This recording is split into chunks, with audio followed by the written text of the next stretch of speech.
আজকে তৈরি করছি নিরামিষ ছোলার ডাল। ডালটা প্রেসার কুকারেই তৈরি করছি। তো প্রথমে কড়াইতে সর্ষের তেল দিয়ে তাতে দুটো শুকনো লঙ্কা ও জিরে ফোড়ন দিয়ে কিছুটা আদা ও জিরে বাটা দিয়ে দিলাম।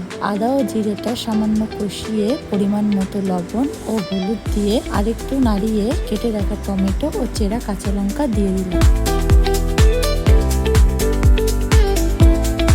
মশলা থেকে তেল ছাড়লে আগে থেকে ধুয়ে রাখা ছোলার ডাল দিয়ে ভালো করে কষিয়ে নিচ্ছি।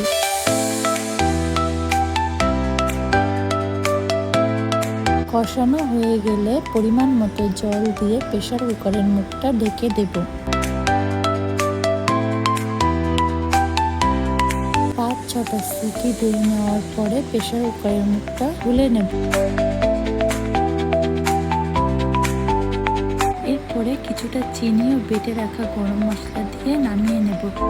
তো আমি এখানে ধনেপাতা কুচি দিচ্ছি না, আপনারা চাইলে ধনেপাতা দিয়েও নামাতে পারেন।